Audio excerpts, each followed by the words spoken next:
Buscando la verdad, iniciamos la jornada de entrevistas y de opiniones libres aquí en la revista de Opinión Democracia. Quiero dar la bienvenida a nuestros dos primeros invitados, el general Juan Carlos Barragán y el general Wagner Bravo. General Juan Carlos Barragán, ex jefe antinarcóticos de la Policía Nacional, ex alto jefe policial. ¿Cómo ve esta situación que estamos viviendo en el país con la presencia del crimen organizado transnacional y también el narcotráfico?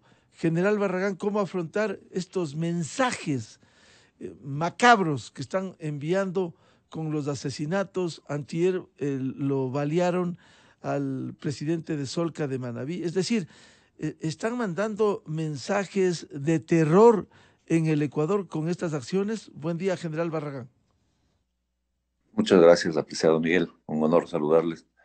Un saludo para mi general Wagner Bravo. Un honor compartir hoy, esta mañana, esta mesa. Bueno, Miguel, en realidad el problema, primero quiero solidarizarme con tus palabras al inicio, referente a la lastimosa situación que viven nuestros seres humanos en el área de Ucrania, en esta guerra, que como sea la guerra es el último recurso, ¿no? Es el último recurso. Quitar la vida y matarse entre seres humanos es el último recurso, atrás de muchísimos intereses que demoraríamos en analizar. Pero nuestra solidaridad por la gente que está sufriendo y está muriendo, independientemente del bando que sea. La vida es la vida y es sagrada. Y aquí en el tema nuestro, que igual nos compete una situación bastante delicada, como hemos dicho siempre y lamentablemente, tenemos un problema originado en la brutal ganancia criminal que ofrece el narcotráfico, es decir, la venta de sustancias estupefacientes y especialmente el tráfico de la cocaína. Y la estrategia del Estado, siempre es importante hablar de la estrategia porque la táctica es del día a día, con muerto por aquí, un muerto por acá, otro muerto. Reaccionamos, corre la policía, corre el departamento de ciencias forenses, pero son cosas puntuales, tácticas, y necesitamos enfrentar una estrategia. Tenemos, aunque es repetitivo, el problema de Sudamérica como productora de cocaína en el mundo y la ubicación del Ecuador en el Pacífico Occidental y sus vecinos produciendo el 100% de la cocaína para el mundo. Se estima que alrededor de 1.700 toneladas métricas, 1.800, 2.000, se producen en los vecinos del Ecuador en esta posición geográfica del Pacífico Occidental. Y lógicamente esta cocaína tiene que salir, tiene que buscar mercados internacionales. Y en ese camino entonces aparece el Ecuador. Aparece el Ecuador con sus carreteras, su infraestructura, los puertos, gente para consumir, obviamente, mercado interno y una gran infraestructura para tratar de sacar esa cocaína a mercados internacionales. Y entonces aparece la figura de este monstruo determinado por la Convención de Palermo en el año 2000, que por primera vez el mundo reconoció este fenómeno brutal llamado crimen organizado. Y lo definió con características puntuales. ¿Qué es el crimen organizado? Lo definió Palermo. Y si quisiéramos revisar con detalle, les invito a consultar esto en la web. Convención de Palermo del año 2000. No ha cambiado nada. El mismo crimen organizado que se mataban y se asesinaban en los carteles colombianos de la época del año 84-85, con gran incidencia en el Ecuador, en donde igual una brutal presencia del crimen organizado con organizaciones criminales que desmanteladas desde luego en el territorio ecuatoriano, pero operaron con brutalidad en Colombia, luego México, y este mismo crimen organizado sigue acechándonos hoy con las secuelas en el comportamiento delictivo ya puntual de las organizaciones criminales ecuatorianas, dando apoyo y soporte. Entonces, ahora centrémonos un poco más en qué pasa en el lado nuestro. la frontera norte, el sur colombiano, con sus dos regiones divididas por el Estado para el control, las regiones 2 y 4. 2 en donde contempla el departamento de Nariño y 4 en donde contempla el departamento del Putumayo. Dos áreas complicadas para la producción y siembra del arbusto de coca que ha de producir este veneno mundial, la cocaína. Entonces, tenemos que en estas dos áreas, imagínense, en estas dos áreas se han de sembrar alrededor de 70,000 hectáreas. Esas 70,000 hectáreas han de producir entre 300 y 400 toneladas de cocaína en nuestra puerta. Será lógico que esa cocaína busque salir por el Atlántico, cruzar todo el territorio. Están ahí deliberadamente con el objeto de los traficantes y los carteles manejando esta producción, sacar la gran parte de esa por el territorio ecuatoriano. Entonces el Ecuador aparece ahora como un camino obligatorio, ventajoso para este crimen organizado. Llámese el cartel que sea, que no pasan de ser payasos sanguinarios, como estos grupillos de criminales nuestros, a los que jamás me gusta nombrarles porque no es propicio darles realce a esta gavilla de salvajes y depravados, General que Barragán, un día pagarán la justicia. Ellos Claro. son los que están protagonizando estos hechos de violencia que se ha reflejado, por un lado, conectados con estas bandas en las cárceles, y luego estos mensajes, estos asesinatos crueles que están dejando en los últimos días y semanas en el Ecuador, General Barragán. Miguel, sí, mire, el punto, vamos a hablar netamente de la parte técnica, que es en la que yo le puedo aportar. No tengo la información detallada de las bandas ni los nombres de sus cabecillas, pero el fenómeno es el mismo. Mire, 1 kilo de cocaína en el sur colombiano, frontera con Ecuador. Los narcotraficantes consiguen por $1,500 el kilo. Ese es el precio promedio y ese ha sido el promedio del valor de la cocaína desde el año 2000 hasta acá. Por ahí más o menos ha fluctuado. $1,500 el kilo de cocaína, de clorhidrato de cocaína, para no equivocar. Entonces, si 1 kilo de ese viene a manos de organizaciones de crimen organizado en el Ecuador, vinculadas a este mismo cartel, que bueno, para todo es conocido que los carteles mexicanos están manejando la producción de hoja de clorhidrato de cocaína. Pero una vez en el Ecuador, 1 kilo ha de producir, 1 gramo de cocaína ha de producir 5 dosis. Y cada dosis se ha de vender en el mercado en $5. Si usted compró 1 kilo de 1,500 y lo puede transformar en 25, $30,000 con solo pasar la frontera, esa venta al menudeo, claro que va a generar ambiciones, va a generar violencia por el control de los territorios. Y entonces genera o produce, para no redundar, degeneración social. Entonces, ahora, claro que esta gente que se involucra en estas actividades, tarde que temprano va a la cárcel. Claro. Y ahora tenemos otro problema. El sistema carcelario no ofrece rehabilitación para el delincuente, para la persona que delinque, para la persona que es privada de la libertad, que no deja de ser un ser humano. Entonces entra un muchacho con 18, 20 años al sistema carcelario por haber sido arrestado vendiendo ilícitamente cocaína, aunque se camufle de la manera que sea, que la tabla, que lo que sea. Pero digamos que era un expendedor de alguna agrupación criminal. 2 años después que recupere su libertad, ¿tendremos un mejor ciudadano o un peor ciudadano después de atravesar el túnel de la rehabilitación social ecuatoriana?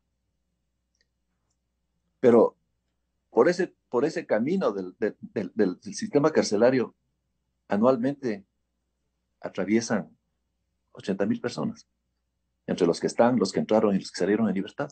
¿Quién sabe más? Las autoridades tendrán los datos exactos, y eso no me permite hacer una generalización. Pero ahí está el problema. Entonces entramos a las cárceles y otra vez en las cárceles hay una organización no oficial, no del Estado, que pueda mantener un control exacto, meticuloso, minucioso de las personas privadas de libertad, que, como digo, no dejan de ser seres humanos por su condición de haber delinquido. Habrá mucha gente que está por cuestiones humanas, porque el ser humano es perfectible o defectible, pero ahí están. Pero entonces ahí se genera otra vez otra permanencia de estas personas que se convierten ahora en material productivo de aquellos que controlan en la realidad los Bien, pabellones al interior. bien, Otra vez generación de dinero criminal. claro, bien. Entonces, si sumamos y juntamos todas estas cosas, se hace una burbuja gigante, muy complicada de manejar. Y no terminaríamos de hablar todo el día. Y Wagner y yo podríamos pasar días y días, porque el análisis es gigantesco. Estamos ante un Es torbellino complejo, muy grande y claro. difícil de enfrentar. Pero Frente, necesitamos, por una vez, pensar cuál va a ser la estrategia, porque si seguimos con táctica, es lo mismo que en la educación. 15 años atrás hubiera sido buena estrategia, pensar estratégicamente, y ahora, 15 años después, tendríamos una mejor educación, claro, pero no hubo hay estrategia. que pensar plan y una política de Estado. General Wagner Bravo, muy buen día. ¿Cómo enfrentar estos hechos de violencia que estamos viviendo de manera especial en la frontera norte y al interior del país con estos mensajes que el crimen organizado y el sicariato están dejando en el Ecuador? Buen día, Miguel. Buen día, Juan Carlos, y a Wagner, todos los que mucho nos gusto. escuchan. Un placer compartir contigo la mañana. Gracias, Wagner. Creo que Juan Carlos nos ha dicho realmente qué es lo que está pasando y ya lo conocemos, Miguel, todos los ecuatorianos. La pregunta es bien clara. ¿Qué tenemos que hacer? Entonces, tenemos que llegar a las causas para poder tomar las grandes decisiones. Y para mala suerte, el Ecuador no está ni ha tomado las decisiones en el momento correcto. Y esto lo digo porque se está hablando de la droga en Colombia en los años 80, 90, y estamos ya de 40 años después hablando del mismo tema. Entonces, teniendo un problema que es internacional, que es un problema que sale de nuestras fronteras y cual nos está ubicando en una posición muy crítica a los ecuatorianos, quiere decir que tiene que haber una política exterior, como bien se ha dicho, una estrategia hacia qué va a pasar con las grandes plantaciones de coca en Colombia. Colombia hizo el Plan Colombia y de una u otra forma le arrimó a las FARC y al narcotráfico hasta su línea de frontera, y especialmente a nosotros en lo que nos afecta en el departamento de Nariño y Putumayo. Y supuestamente también hace como 6 años hicieron un proceso de paz.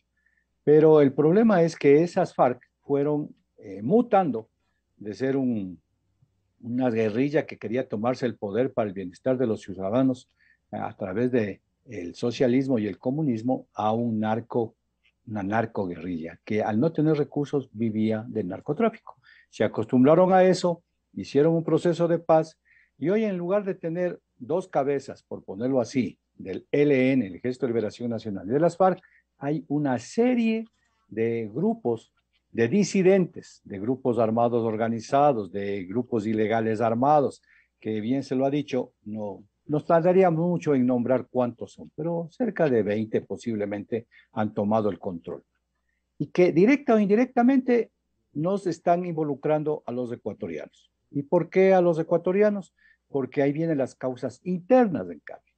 Para suerte, nuestro país es un país fuerte en el asunto económico. Tenemos una moneda dura y que por lo tanto es fácil de lavar, porque lavar en moneda nacional es un poco más difícil, pero a tener el dólar lo pueden lavar fácilmente y estamos viviendo de eso. Luego de eso, el Estado, para mala suerte, no ha ido a solucionar las causas fundamentales en la línea de frontera, si vamos a hablar de Esmeraldas, Carchi y Sucumbíos. Entonces, ¿cuál es una de las provincias más pobres del país? No sé si ha cambiado la realidad, estaba buscando en el INE, pero sigue siendo Esmeraldas. Claro. Sigue siendo Esmeraldas. Entonces, si es una de las provincias más pobres, en donde el Estado no ha hecho su influencia directa.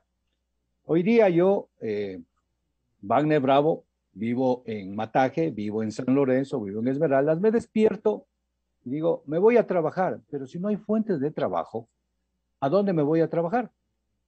Me voy a la salud. El sistema de salud está pobre, está destruido. Me voy a la educación y el sistema educativo es tiene bastante que desear, y etcétera, etcétera, etcétera, de lo que el Estado me debería dar a mí. Entonces tengo a alguien que está contaminado con el crimen organizado y que su gran negocio en el sur de Colombia, que me dice, si quieres vete a raspar coca, 20 o 30 dólares diarios por una determinada cantidad de sacas. Entonces me paso a Colombia, tengo los recursos y regreso para que mi familia sobreviva en la economía de subsistencia, que sé que es ilegal, pero es la única forma con la que me puedo mantener. Algunas veces se habla de las plantaciones de palma africana ya en San Lorenzo, pero yo he visto algunas plantaciones sin que las defienda, porque también parece que afectan al medio ambiente, dan 800,000 puestos de trabajo. Y si no hubiera esas plantaciones, ¿qué hubiera pasado? Entonces ahí viene la empresa privada que de una u otra forma ha aliviado un poco el problema. Después de raspar la coca, alguien me dice, oye, hay que pasar los fertilizantes, que en el Ecuador no hay un control de fertilizantes a esa línea de frontera.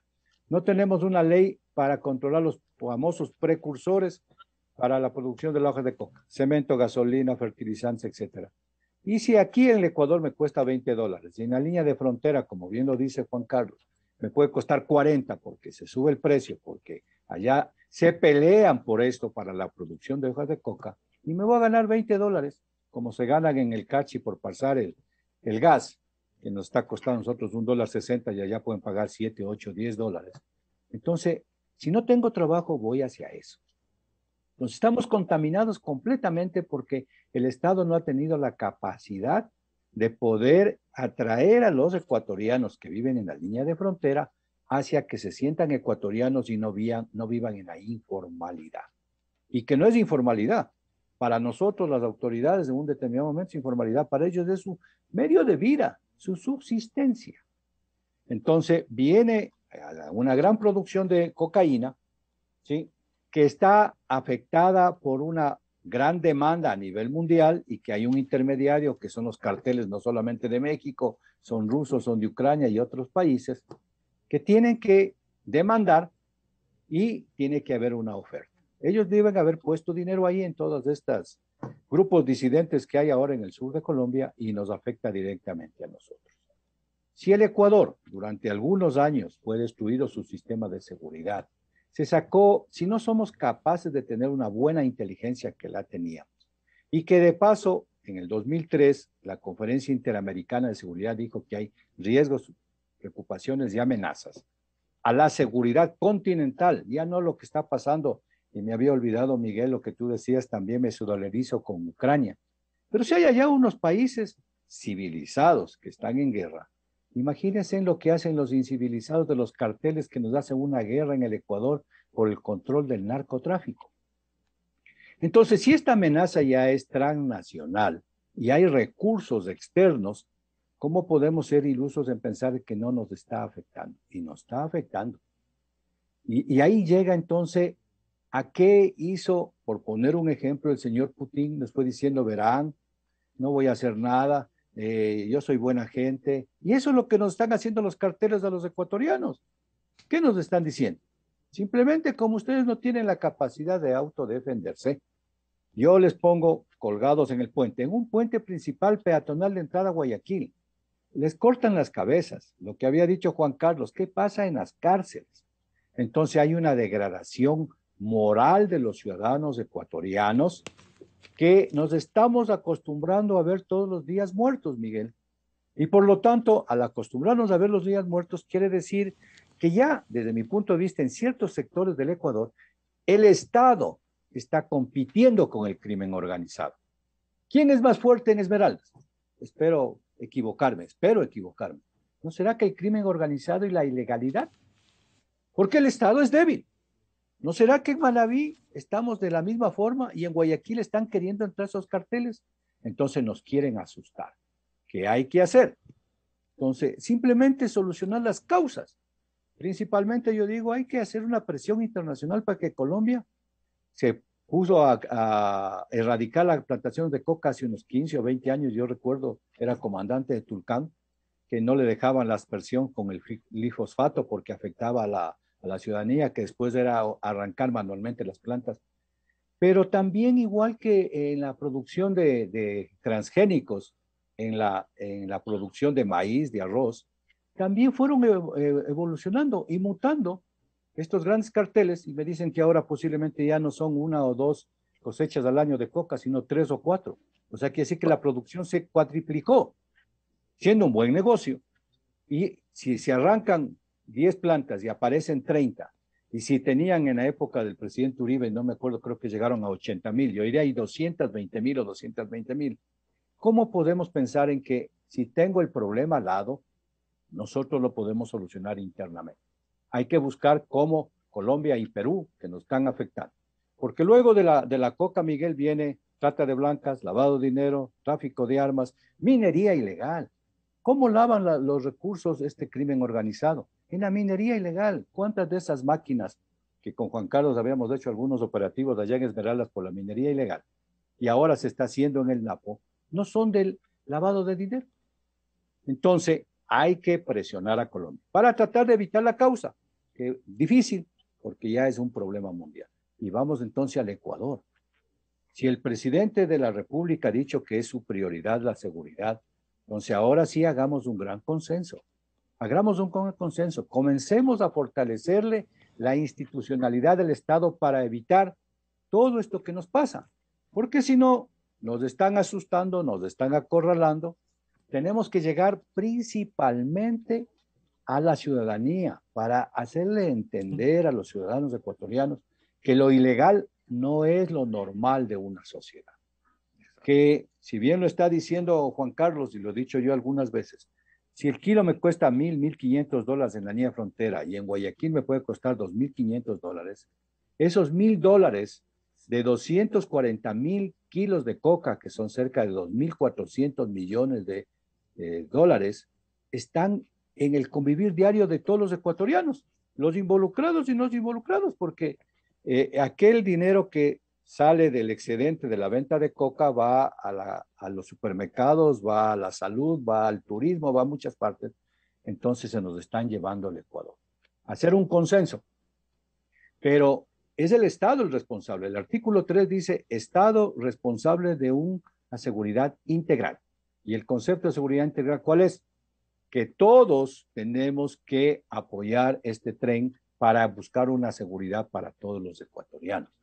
Pero fundamentalmente fortalezcámosle al Estado en las áreas en donde la pobreza les contamina a nuestros ciudadanos.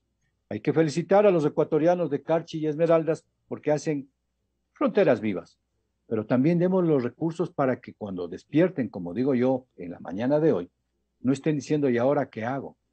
Y viene el dinero fácil, y viene el delincuente, y que peor de todo, todo esto que comienza a corroernos en el Ecuador, nos tiene asustados. No vaya a ser ¿qué está pasando ahorita en Ucrania? Vuelvo a poner el ejemplo. Todo el mundo sale corriendo de Kiev porque va a haber un bombardeo. ¿No será que nosotros también queremos salir de las ciudades? ¿No será que nos queremos encerrar en las ciudades? Porque en la puerta de la esquina están matando a 10, 12 personas, hay niños muertos, hay decapitados, la cárcel nos tiene todos los días en las noticias. Entonces sí realmente necesitamos un Estado fuerte, pero un Estado fuerte que llegue al Consejo de Seguridad Pública y del Estado. Ahí están los líderes de los poderes del Estado, el Ejecutivo, el Judicial, el Congreso y los otros poderes, para que pongamos una política pública y tratemos de no hacer soluciones coyunturales. Bien lo ha dicho Juan Carlos, una estrategia del Ecuador. Y la estrategia, para los que algo conocemos de esto, no es para solucionar mañana. Nos tomará 5, 10, 15, 20 años. Pero fundamentalmente, si no solucionamos Colombia, ¿cómo solucionamos el Ecuador, Miguel? Muy difícil, estamos complicados. Ya, con estas consideraciones, general Juan Carlos Barragán, ¿cómo afrontar desde una visión del Estado, de una política de seguridad, como Colombia aprendió durante décadas frente a la incursión del primero de la guerrilla y después de la narcoguerrilla, el narcotráfico, que realmente le pasó una factura enorme de centenares de miles de muertos, de miles de millones de dólares esa factura? ¿Cómo entender la problemática para no permitir que en el Ecuador esto continúe de esta manera, tomados casi un estado dentro de otro estado? Sí, Miguel, muchas gracias. Bueno, en realidad, extraordinarios criterios de Wagner, y salta a las claras que tenemos un problema estructural, ¿no? Sí, yo les digo brevemente, si aterrizáramos este rato todos los ecuatorianos, y podríamos aterrizar en Palma Real, un pueblito olvidado en una esquina de Esmeraldas, frontera con Tumaco, y veríamos los niños, todos con unos ombligos inmensos por desnutrición, y comprenderíamos la gravedad del problema. El Estado no le está dando, no ahorita, por décadas, no le está dando atención a la gente. Y si la gente no tiene atención, no tiene educación, no comprende, no entiende, si no tiene salud. Pero claro, entonces es una estrategia en el largo plazo y necesitamos tomar medidas ahora. No, el narcotráfico está ahí. Nosotros hemos visto un excelente trabajo de interdicción de la policía, 100 toneladas un año, 80 toneladas otro año. Frente a lo que se produce solamente en el sur colombiano, son cantidades muy importantes para la pérdida de los criminales. Pero para ellos todo es reemplazable. Solo es cocaína, vuelven a reemplazar. 1.500 el kilo. Pierden 100 miles, 400 miles. Es nada para ellos. Frente a la brutalidad de dinero que pueden recuperar el momento que esa cocaína llega fuera del Ecuador. Hasta $100,000 en Australia, $80,000 en las calles, multiplicada por los cortes y mezclas. Es impensable cuánto produce un kilo de cocaína. Entonces, frente a una ganancia brutal, la pérdida de cocaína no es tan importante. Entonces, me atrevo a decir, porque no tengo la información, que las labores porque hablamos de la seguridad y a mí me compete el tema, nos compete con el tema de la seguridad netamente, los problemas del país estructurales, como digo, como bien dice Wagner, de la salud y la educación y todo, bueno, se les compete a otras instancias, pero son fundamentales, cruciales, enfrentarlas ahora, no mañana. En el tema de la seguridad, me pregunto yo, como un ciudadano común, porque ya no tengo la información, ¿dónde, entonces, si tenemos 100 toneladas de cocaína, dónde está la inteligencia diciendo es el responsable de esa cocaína, son los carteles y esa organización es tal, y dónde están sus productos, dónde están sus cabecillas, dónde están sus empresas criminales, dónde está el dinero, cuentas bancarias, haciendas, fincas, avionetas, carros, vehículos decomisados. Si hacemos un retroceso a las épocas anteriores, como dice Wagner, en donde los niveles de enfoque hacia la inteligencia eran profundos. Entonces, sí, carteles estructurados eran puestos ante la justicia. Entonces, aunque los narcotraficantes se restablecen, buscan y contraatacan, y muchas veces al final del día el policía termina yendo a la cárcel. Pero bueno, el punto es, mi pregunta es, entonces, ¿dónde están los carteles? ¿Cuáles son los carteles?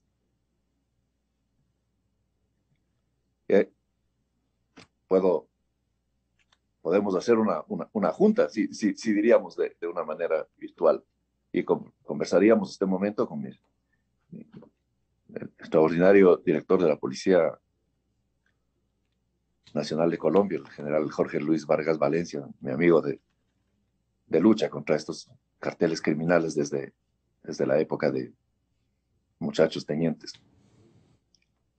Estableceríamos que el problema entonces es la identificación, la producción de inteligencia que permita identificar en concordancia con las fiscalías cómo están operando, dónde operan, quiénes son, cómo operan, cuándo y cómo.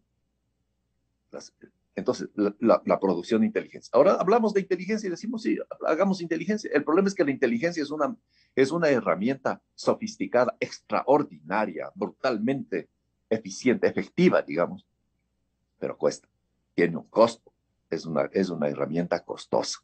Entonces, ¿dónde están los recursos? Yo preguntaría, señores policías, responsables de producir inteligencia en este país contra carteles criminales en coordinación con la fiscalía, ¿tienen los recursos? Entonces lo pueden hacer, lo podrían hacer. Tenemos extraordinarios productores de inteligencia en este país. Pero si yo no encuentro carteles, ojalá que me equivoque, pero yo no veo desarticulación de organizaciones criminales. Entonces, ¿por qué hablamos del crimen organizado, del cartel tal y del cuartel Pascual, cualquier nombre de estos payasos, asesinos que un día enfrentarán la ley, cobardes? Entonces, digo, está la inteligencia con la capacidad para producir esa información y transformarla en documentos fiscales y judiciales. Porque si es que la habría, entonces sí, se puede ver una organización de unos delincuentes por aquí, 15 por acá, 14 por acá, pero pelagatos solo son asesinos. ¿Serán esos los dueños de 100 toneladas de cocaína? Me pregunto. Entonces, con todo respeto, digo, si tenemos que hablar las cosas y desde la parte técnica, Wagner y yo lo único que podemos hacer es una conversación Claro, lo más sana posible claro, por mejorar las cosas. claro, en esas tareas de inteligencia que son fundamentales y efectivamente, como ha dicho el general Barragán, tiene su costo, que al final es una inversión del Estado para la protección, para un plan de seguridad. General Wagner Bravo, ¿por qué no llegar a las cabezas de estas organizaciones? Porque lo que se hace hoy, con todas las limitaciones que existen, es a los actores, a los actores. Tenemos el caso del asesinato de el productor de televisión Efraín Ruales, en donde se ha sentenciado, se ha llegado a los autores materiales. ¿Por qué no llegar para desbaratar las bandas a los autores intelectuales de esto, General Bravo? Miguel y Juan Carlos, efectivamente nosotros necesitamos no dar soluciones coyunturales, necesitamos dar soluciones estructurales. Y ahí viene el asunto de inteligencia. ¿Y qué es inteligencia? Información. Información que es procesada por los analistas en diferentes campos y van tomando una conclusión de lo que realmente sucede. El ejemplo más fácil es que cuando yo me quiero comprar un vehículo, no voy a la primera concesionaria y me compro un vehículo. Simplemente averiguo primero la calidad, averiguo la procedencia, averiguo los precios en diferentes casas. Y luego de esa información, que no puede decirse que es inteligencia, pero digamos que es una inteligencia personal, yo decido por cuál. ¿Por qué? Porque el no tener información y no tener inteligencia, como lo dice Juan Carlos, es hablar o caminar con palos de ciego. Las Fuerzas Armadas tienen un sistema operativo del campo de batalla, no se decidió. Y inteligencia es fundamental, no se mueven mientras no haya información. Porque a más de eso gastamos recursos del Estado en aviones, en helicópteros, en vehículos, en personal, que no podemos ir y no encontrar absolutamente nada. Entonces, si se está reconstituyendo todo el sistema de inteligencia, hay que darle los medios correspondientes para que esa información y esa inteligencia sea precisa, para que vayamos a lo que tú dices, Miguel, a las cabezas. Porque escuchamos lo de Efraín Ruales y todo el mundo está esperando, ya le han puesto a los señores creo que 2 o 16 años. Pero, ¿y por qué le mataron? ¿Por qué le mataron? Alguien le mandó al sicario, alguien le pagó y le dijo, por esta razón. Eso es lo que se necesita saber. Y en todos los casos, porque va cayendo La mula en el caso del narcotráfico. Entonces tenemos las cárceles llenas de mulas. ¿Cuántos kilos? 4 kilos, 3 kilos, 100 kilos. El conductor del vehículo que estaba llevando, el dueño de la casa que había 7 toneladas. Pero ¿y los grandes jefes? ¿Dónde están? ¿Dónde está la información? ¿Dónde está la inteligencia? Y bien se lo ha dicho, es costosa. Y hoy que hay medios informáticos importantes, es costosa. Y ahí también viene la cooperación internacional, Miguel. Y yo quiero, si tú me permites rápidamente, esta constitución no me gusta mucho, pero ¿qué dice en el artículo 393 en cuanto a la seguridad humana? Dice, el Estado, y el Estado somos todos, 17 millones de ecuatorianos, unos organizados en la parte pública, en la parte privada, o los ciudadanos de a pie, garantizará la seguridad humana a través de políticas y acciones integradas. No solamente tratemos de que más policías, más fuerzas armadas, porque ya hubo la organización de una fuerza de tarea conjunta en Esmeraldas. Estuvimos 2 años después de San Lorenzo, porque ya se decidió, tienen que salir, pero no ha cambiado la realidad del pueblo, no ha No va a cambiado la cambiar. realidad de la convivencia Eso no va a diaria. cambiar. Salen No fuerzas va a cambiar. armadas y continuamos igual. Y dice, para asegurar la convivencia pacífica de las personas, promover una cultura de paz, vamos a la educación, inclusive a los medios. Lo que tiene que hacer la policía fundamentalmente, porque no somos combativos, prevenir las formas de violencia y discriminación que hace el Ministerio de Inclusión Económica y Social, la comisión de infracciones y delitos, entonces, ¿qué hace el sistema judicial? La planificación y aplicación de esta política se encargará a los órganos especializados en los diferentes niveles de gobierno. Entonces ahí también vamos, ¿qué pasa con los gobiernos autónomos descentralizados? ¿Qué está haciendo el municipio de San Lorenzo? ¿Qué hace el municipio de Esmeraldas? ¿Qué hace el municipio de Jipijapa, de Puerto Viejo, etcétera? Y luego de esto, lo que yo decía, Miguel, en la misma conferencia del 2003 de seguridad se habla de una seguridad cooperativa. El señor presidente está saliendo al exterior y tiene reuniones con Colombia, que nos está ayudando con información, que ahora vamos con Brasil, pero y las Naciones Unidas y la Organización de Estados Americanos, ¿por qué no presionamos a que se acabe la base del mal, las plantaciones de hojas de coca? Colombia, 40, 50 años y no ha solucionado el problema. Hoy, desde mi punto de vista, es más grave que cuando había las FARC. México, Centroamérica, las famosas maras, que son narcotraficantes, que es un problema de seguridad nacional. El libro blanco de la defensa de la última actualización 2007 está hablando de que el crimen organizado, fundamentalmente el narcotráfico, es una amenaza al Estado.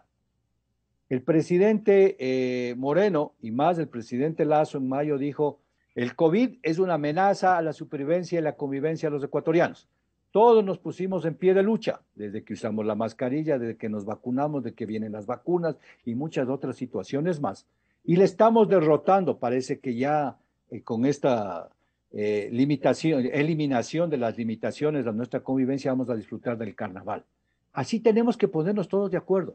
Es una amenaza que no sea el crimen organizado que nos está atacando, pero con una proyección de un estadista a largo plazo, un problema de larga data, de una estrategia que vayamos en todos los campos. Le escucho ahí al señor presidente de la Comisión de Seguridad de la Asamblea, que dice que no hay necesidad de leyes, pero tenemos policías, tenemos militares que los quieren acusar del uso progresivo de la fuerza, que ha sido mucho exceso. Entonces eso limita.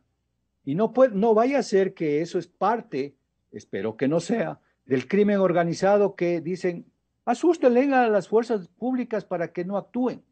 No vaya a ser también que ahora nos tienen con los crímenes asustados en Guayaquil, en El Oro, en Esmeraldas, para que, ¿qué pasó con las cárceles? Por otro ejemplo, pusimos las fuerzas élites de las Fuerzas Armadas y de la policía para controlar las cárceles. ¿No será que los delincuentes tienen una estrategia para concentrar en estos lugares a toda a la sociedad, medios de comunicación, Fuerzas Armadas, gobierno, para dejar el resto del territorio libre? El crimen organizado es una cosa, el crimen y la delincuencia común, lo sabe bien Juan Carlos, es otra cosa y tiene otras cosas también, causas estructurales. Pero no vaya a ser que mejor estrategia tiene el crimen organizado. actuemos bien. Yo no he escuchado en los últimos años, no sé si ustedes o yo, de que se ha capturado a alguien por lavado de dinero. Hablamos de corrupción, sí, que se han llevado los fondos del Estado y muchas otras cosas más. Pero no hemos hablado, a ver, esto es una investigación clara, como bien lo decía Juan Carlos, porque es el sistema de inteligencia. Aquí hay lavado de dinero. Por lo tanto, el señor, por lavar dinero que no sabe y no lo puede determinar exactamente, tiene que ir a pagar su condena. Estamos en una crisis de moralidad, de principios y de valores que nos está carcomiendo. Así es. Nos está carcomiendo, Miguel, porque todos los días estamos viendo que es normal 10, 15, 20 muertos que han llegado a, creo que 1,000 el año pasado, que se capturan tantas toneladas de cocaína y que mucha de esa cocaína se está quedando a la vida de nuestros jóvenes. Se han matado jóvenes de 14, 15 años. No vaya a ser que realmente eso debería tener, exagero, pena de muerte. Porque si estamos condenando lo que está pasando en Ucrania, que va a haber muerte, ¿cuánta de esta cocaína producida en Colombia y en el norte del Perú está matando jóvenes a nivel mundial? Matando jóvenes. Porque ¿cómo termina ya intoxicado con la cocaína y con las drogas? Muerto. Entonces, me cogen con 10 kilos de cocaína, voy 8 años preso. Sí, pero está matando personas. Claro. Entonces, no cogemos claro las cosas, sí. Estamos complicados, Miguel. Este es un tema que obliga al Estado ecuatoriano a tratar con una política de seguridad integral frente a estas amenazas que están atacando, que están debilitando al Estado ecuatoriano. Muchas gracias por el aporte y el análisis al general Juan Carlos Barragán y al general Wagner Bravo. Gracias, Miguel. Muy amables. Muy buen día. Juan Carlos, Miguel, muchas gracias. Felicidades, Wagner, un gusto saludarte. 7:20 minutos en el territorio continental ecuatoriano, buscando la verdad en la revista de Opinión Democracia. Vamos a hacer una pausa publicitaria. Ya volvemos con otro de los grandes problemas, que hay que mantenerlo en escena, que no podemos despreocuparnos, la crisis del Seguro Social ecuatoriano y cómo afrontar, más allá de los anuncios y los discursos, sino con las concreciones, con políticas que intenten enfrentar la estructura del problema. Invitados, el doctor Augusto de la Torre, desde Estados Unidos, y aquí las expertas y de la Mesa de Seguridad, la doctora Patricia Borja y el doctor Rodrigo Ibarra. Miguel Rivadeneira en la revista de Opinión Democracia.